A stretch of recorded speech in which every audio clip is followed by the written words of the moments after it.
तो अब देखते हैं इस मंत्र के माध्यम से कि कैसे मनुष्य सुखी होते हैं। तो 2 मंत्र हैं, इन मंत्र का एक तरह से इनको पहले देखने प्रयास करेंगे, फिर उसके बाद विचार करेंगे।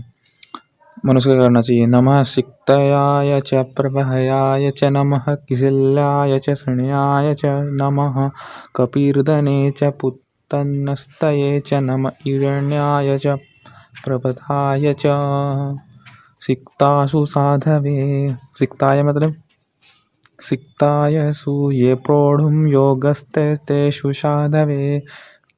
देखते हैं सिक्तासु साधवे है।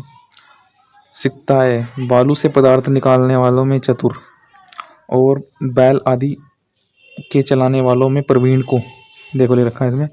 ये प्रोढ़ुम योगासेषु साधवे, बैल इत्यादि के चलाने में माहिर होते हैं वो।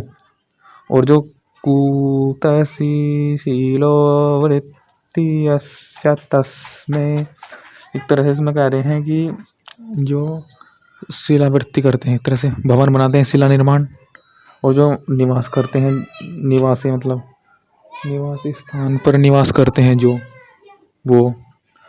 और अन्नम देखते हैं जो उनको अन्न दे, एक तरह से उनका सत्कार करे, उनका एकदम से जो एक तरह से इसमें यह है कि जो अपने कार्य में रत हैं, जो माहिर हैं, जो क्रियाओं में कौशल है, जो क्रियाओं में एक तरह से समृद्ध है, जो अपने से इत्यादि पर ध्यान नहीं देते, उनको हम अन्न दे या हम एक तरह से उनको उनका सत्कार करें। में रहने वालों को भी अन्न, जटाधारी और बड़े बड़े शरीरों को फेंकने वालों को भी अन्न देवें। ऊपर भूमि में अति उपकार जो एक तरह से वो करता है, भूमि में से सोना इत्यादि निकालता है, उनको भी अन्न देवें, क्योंकि वे मेहनत करने अपने काम में ही लगे रहते हैं सारा दिन।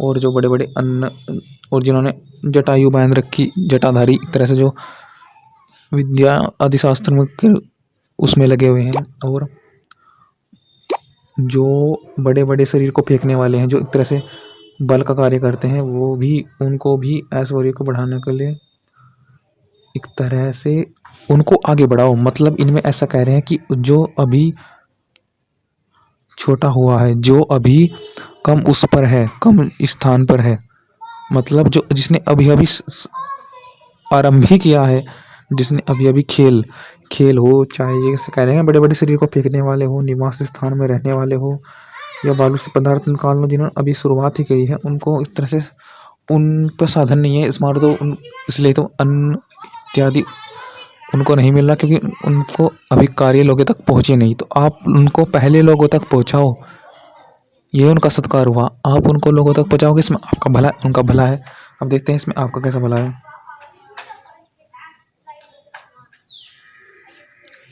इसमें ऐसा भला है कि एक तरह से जैसे देखते हैं कि दूध में मिलावट करते हैं लोग बाग, तो हम एक तरह से किसी का ग्राहक नहीं होगा तो कम हमको मिलावटी दूध मिलेगा।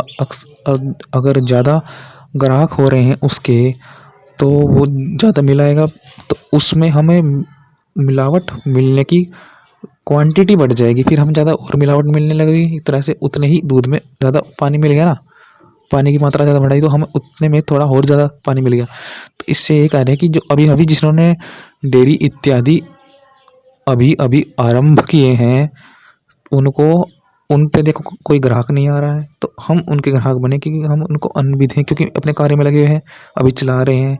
तो उनको हम कैसे करें कि हम उनसे लेंगे तो वो शुद्ध देंगे, इस तरह से शुद्ध उन्होंने दूध दिया इत्यादि, क्योंकि कम दूध में कम ग्राहकों में कितना मिलाएगा, जितना मिलाएगा अपने आप भी भोगेगा, अपने आप क्या करेगा उसका बाकी दूध का। तो यही है इसमें सिद्धांत कि हाँ, हम जिनके पास अभी अन्न नहीं है, जिनके पास अभी ग्राहक नहीं, जिनके पास कार्य, जिनको लोगों तक पता नहीं, लोगों को उनके कार्य का, उस कार्य को आप बताएं कि हाँ ये कार्य है, इस कार्य को तुम करो। जो उनका कार्य है तो उस कार्य को आप करो उनके, तो ये आपके लिए सत्कार भी हुआ उनका, और उनको आपसे, उनमें आपको भी अच्छा पदार्थ देंगे। तो देखते हैं अगले मंत्र में भी जो क्रियाओं में प्रसिद्ध हैं, और जो गो आदि के स्थानों के प्रबंधकर्ता को भी अनादि देवें, क्योंकि इन ऐसे सब पदार्थ आए हैं जिनमें मिलावट होती है। बालू से पदार्थ निकालने में मतलब कोई बालू से पदार्थ निकालने के दे देगा क्या आपको? मिलावटी या बैल आदि के चलने में, एक तरह से बैल में नहीं चलाया तो फिर हम खेती में गड़बड़ी आएगी। कोई हम बैल में हम नहीं चलाने आए, तो इसलिए यही है कि हम उनको आगे करें जिनको आता है, परंतु उनके पास अभी ग्राहक नहीं है। जो बड़े बड़े शरीर को फेंकते हैं, जैसे कोई कुश्तीदार है वो बड़े बड़े शरीर को फेंक रहा है, तो ऐसे ऐसे को हम आगे करें, उनसे हम सीख भी सकते हैं। ज़्यादा को तो देखो यही तो होती है कि अकेडमी में ज़्यादा आते हैं फिर उनको नहीं सिखा पाते, परंतु एक आदि इत्यादि को सिखा पाते हैं, तो उनसे ही तो हम कर सकते हैं ना। फिर जो बालू में से पदार्थ निकाल रहा है तो उसमें एक तरह से यही कह रहे हैं कि इसमें जो खटादी जो खाट बनाता है, घर में रहने वालों को भी हृदय में कुशल विचार विषयों में निरंतर व्याप्त होने वाले प्रवीण पुरुष का भी सत्कार करे, गुप्त पदार्थों को प्रकट करते हैं, जो इस तरह से गहन गहन चिंतन करके नई नई पदार्थ को, इस तरह से नई नई सोच को या कुछ पदार्थ इत्यादि उत्पन्न करते हैं। जैसे सोना खोज लिया, किसी ने कुछ खोज लिया, और किसी ने कुछ विचार खोज लिया, किसी ने कुछ प्लानिंग खोज ली, तो उनको भी दे।